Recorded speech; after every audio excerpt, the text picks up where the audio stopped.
Assalamualaikum warahmatullahi wabarakatuh.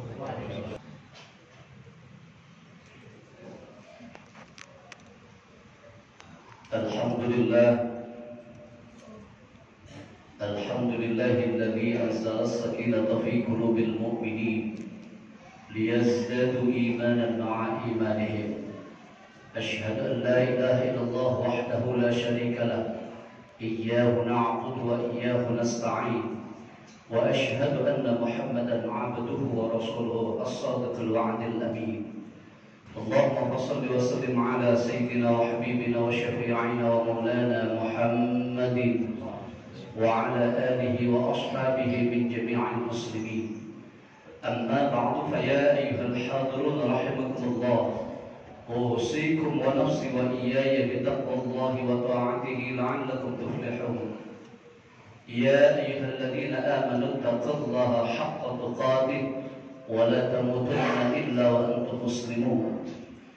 يقول الله تعالى في كتابه الكريم: أعوذ بالله من الشيطان الرجيم، بسم الله الرحمن الرحيم، قل إن كنتم تحبون الله فاتبعوني يحببكم الله ويغفر لكم والله غفور رحيم.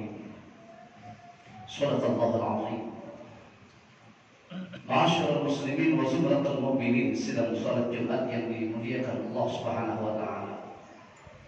Dalam duduk simpuhnya kita dan rasa syukur kita kepada Allah, mari bersama kita tingkatkan kualitas keimanan dan ketakwaan kita kepada Allah dengan terus menambah frekuensi ibadah kita agar kiranya kita sampai kepada keridhaan Allah Subhanahu wa taala.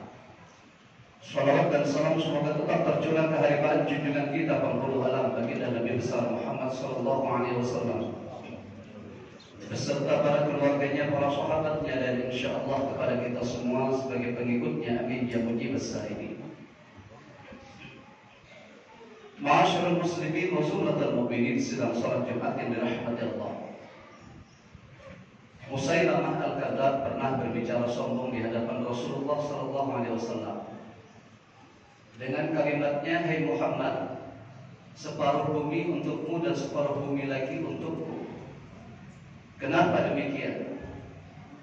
Kata Musailamah, "Bi annaka anta nabiyyun wa ana nabiyyun." Sebab engkau nabi, aku pun nabi. Marah Rasulullah sebenarnya. Merah mukanya Rasulullah, tetapi Rasulullah diamkan apa yang disampaikan oleh Musailamah al-Kadzdzab, seorang pendusta besar. Di sini terlihat kecerdasan Rasulullah secara perspektif. Sebenarnya mudah bagi Rasulullah.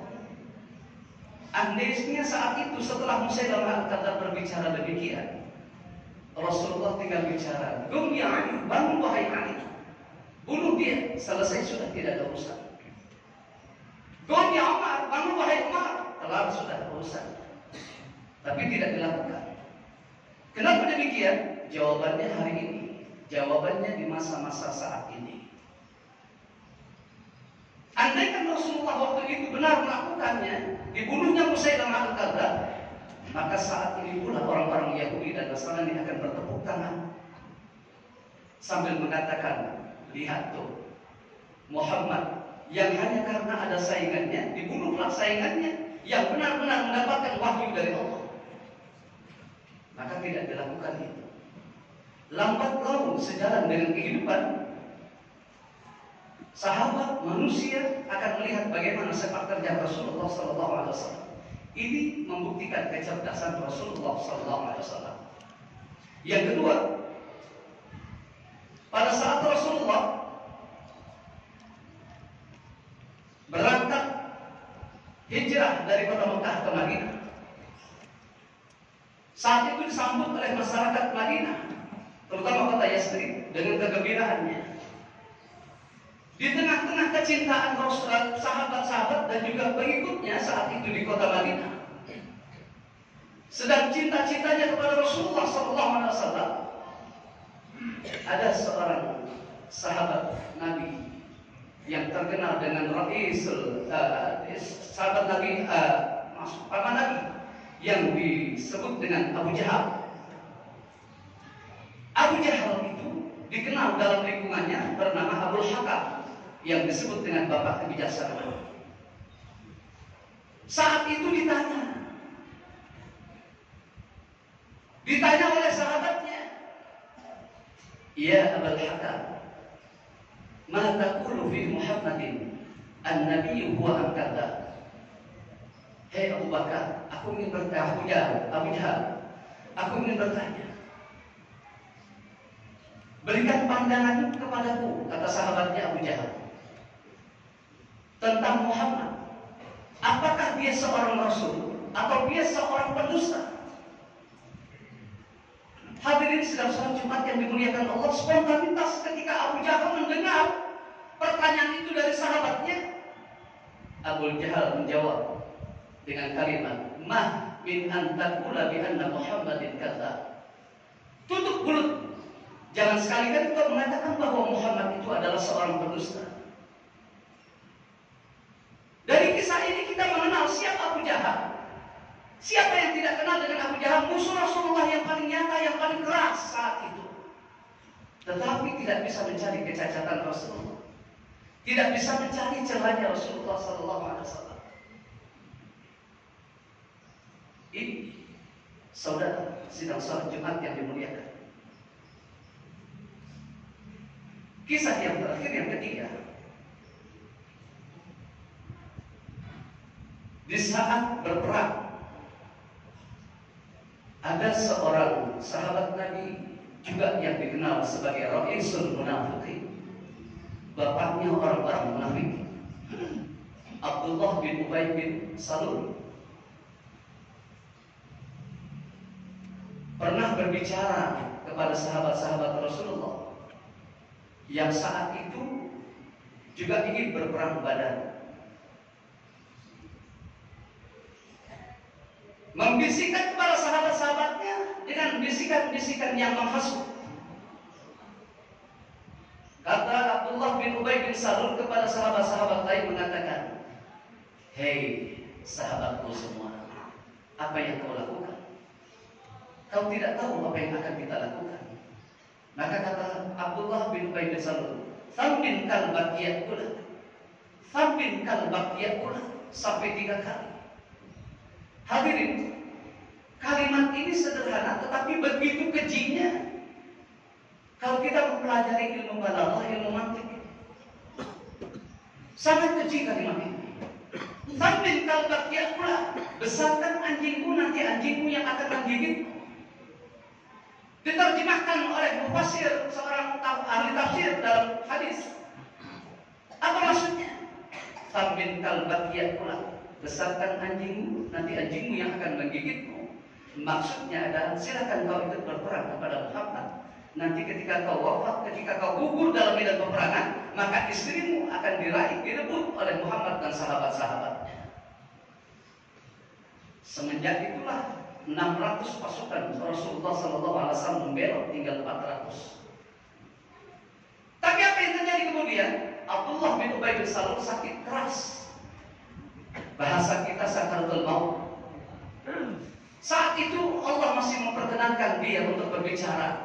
Dipanggil putranya, "Wahai putraku, kemarilah." "Iya ayah, ada apa?" "Sepertinya aku tidak lama lagi di dunia ini. Oleh karena itu aku berpesan kepada, andaikan aku wafat, tolong sampaikan kepada Muhammad, bungkus jasadmu ini dengan jubah bagian dalamnya, agar kiranya aku tenang." Bayangkan, seorang Ra'isul Munafiqin, bapaknya orang-orang munafik, yang telah menghasut sahabat-sahabat Rasulullah dengan perjuangan Rasulullah SAW saat itu. Saat akhir-akhir hidupnya, dia minta bahwa jasadnya akan minta dibungkus oleh jubah bagian dalam yang dipakai oleh Rasulullah SAW. Rasulullah tahu itu karena disampaikan oleh putranya. Lalu apa yang terjadi? Inilah akhlak yang paling mulia. Begitu meninggal Abdullah bin Ubay bin Salul, dibungkus jasadnya oleh jubah bagian dalam yang dipakai oleh Rasulullah SAW. Kemuliaan akhlak Rasulullah. Dari kisah ini, alasan apa kita untuk tidak mencintai Rasulullah SAW? Alasan apa kita untuk tidak menjadikan Rasulullah sebagai figurnya? Kalau kita sudah cinta kepada Rasulullah, kalau kita sudah jadikan figur Rasulullah Sallallahu Alaihi Wasallam, maka ikuti apa yang disampaikan oleh surah Ali Imran ayat 31. Qul in kuntum tuhibbunallaha fattabi'uni yuhibbukumullah wa yaghfir lakum dzunubakum wallahu ghafurur rahim. Katakanlah jika kau cinta kepada Tuhanmu, maka ikutilah Muhammad. Yuhibbukumullah, yang selalu menanamkan kecintaan kepada Allah Subhanahu wa taala. Wa yaghfir lakum dzunubakum, dan mintalah ampun kepada Allah Subhanahu wa taala. Sungguh Allah Maha Pengampun.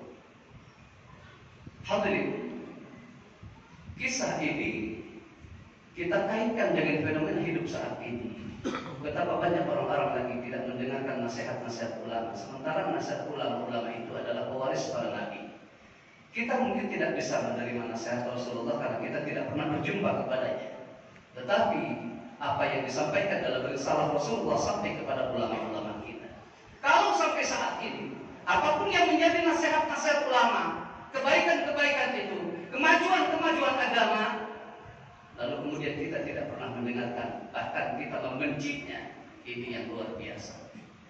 Allah pun akan benci, Allah akan murka kepada kita. Dan itu yang terjadi. Maka sekarang ini orang jarang lagi mengkaji ilmu-ilmu agama, mengkaji nasihat-nasihat ulama, sehingga orang berbenturan dengan segala pemikiran-pemikirannya. Ada yang sok bijak dengan kalimatnya, ada yang berani bertaklid dengan hukum-hukumnya tanpa hujah yang jelas. Ini yang terjadi saat ini. Yang nggak ngerti tentang hukum agama, bicara haram dan halal, mereka terabas semua. Yang halal diharamkan, yang haram diharamkan. Yang nggak mengerti ini boleh atau tidak, mereka tidak belajar, tidak mendengar nasihat ulama, hanya logika semata yang mereka pakai. Kata mereka, logika manusia sampai kepada sini maka dibilang boleh, padahal agama melarang. Itu yang terjadi saat ini. Oleh karena itu banyak yang tampil orang-orang jahil yang memberikan pencerahan, tetapi pencerahan itu justru menyesatkan banyak orang. Oleh karena itu, kesimpulan dalam khutbah di siang hari mimbar Jumat ini, marilah bersama-sama kita dengarkan nasihat-nasihat ulama-ulama kita. Kita ikuti yang menjadi risalah Rasulullah SAW dengan kita mengikuti jejak-jejak ulama, ikuti kajian-kajiannya, tumbuhkan majelis-majelis ilmu di wilayah-wilayah kita agar kiranya ilmu tetap ada dalam diri kita, tidak pernah terlepas dari badan kita, sampai tumbuh kepada anak-anak kita dan cucu kita. Suatu saat masyarakat akan menjadi keberkahan, akan mendatangkan keberkahan kepada lingkungan di saat kita selalu berpegang teguh kepada risalah Rasulullah dan nasihat-nasihat ulama. Demikian, mudah-mudahan ini bermanfaat buat kita semua, wabil khusus buat diri saya pribadi. Inna ahsanal kalam wa adyana nizam kalam Allahumma malikul amr bil jalali wal ikram. Barakallahu li wa lakum fil Qur'anil azim. ونفعني وإياكم بما فيه من الآية والذكر الحكيم وتقبل مني ومنكم تلاوته إنه هو السميع العليم. أقول قولي هذا وأستغفر الله العظيم لي ولكم ولسائر المسلمين والمسلمات والمؤمنين والمؤمنات فاستغفروه إنه هو الغفور الرحيم. اللهم صل على سيدنا محمد وعلى آل سيدنا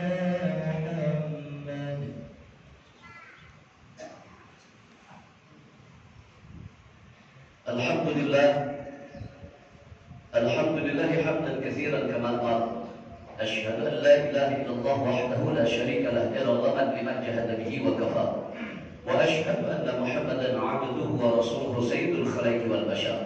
اللهم صل وسلم على سيدنا وحبيبنا وشفيعنا ومولانا محمد وعلى آله وأصحابه من مصابيح الغرام. أما بعد فيا أيها الحاضرون رحمكم الله، اتقوا الله من سماع وفضول الخبر وانتهوا عما نهاكم عنه والزجر، واعلموا أن الله تعالى بأمر بدا فيه بنفسه وثنى بملائكته المسبحة بكرسه وثلث بكم أيها المؤمنون من برية جنه وإنسه، فقال تعالى مخبرا وآمرا إن الله وملائكته يصلون على النبي يا أيها الذين آمنوا صلوا عليه وسلموا تسليما. اللهم صل على سيدنا محمد وعلى آل سيدنا محمد كما صليت على سيدنا إبراهيم وعلى آل سيدنا إبراهيم وبارك على سيدنا محمد وعلى آل سيدنا محمد كما باركت على سيدنا إبراهيم وعلى آل سيدنا إبراهيم في العالمين إنك حميد مجيد. ورضي الله عن الخلفاء الراشدين سادتنا أبي بكر وعمر وعثمان وعلي وعن بقية الصحابة وقرابة رسول الله وعلى التابعين وتابع التابعين ومن تبعهم بإحسان إلى يوم الدين وعلنا وفيهم برحمتك يا أرحم الراحمين. اللهم اغفر للمؤمنين والمؤمنات والمسلمين والمسلمات الأحياء منهم والأموات إنك سميع قريب مجيب الدعوات يا قاضي الحاجات يا رفيع الدرجات منزل البركات. اللهم افتح بيننا وبين قومنا بالحق وأنت خير الفاتحين. اللهم اغفر لنا ذنوبنا ولوالدينا وارحمنا وارحمهم كما ربونا صغارا ولجميع المسلمين والمسلمات والمؤمنين والمؤمنات. اللهم إنا نعوذ بك من جهد البلاء ودرك الشقاء وسوء القضاء والشماتة العامة يا محمد الحمد والأحوال. حول حالنا إلى أحسن الحال. اللهم ادفع عنا الغلاء والبلاء والوباء والفحش والمنكر والسيوف المختلفة والشدائد والمحن ما ظهر منها وما بطن من بلدنا هذا إندونيسيا خاصة ومن بلاد فلسطين والعامة. ربنا ظلمنا أنفسنا وإن لم تغفر لنا وترحمنا لنكونن من الخاسرين. ربنا آتنا في الدنيا حسنة وفي الآخرة حسنة وقنا عذاب النار وأدخلنا الجنة مع الأبرار يا عزيز يا غفار يا كريم يا ستار. وصلى الله على سيدنا محمد وعلى آله وصحبه وبارك وسلم. عباد الله إن الله يأمر بالعدل والإحسان وإيتاء ذي القربى وينهى عن الفحشاء والمنكر والبغي يعظكم لعلكم تذكرون فاذكروا الله يذكركم وادعوه يستجب لكم ولذكر الله أكبر والله يعلم ما تصنعون. أقيموا الصلاة.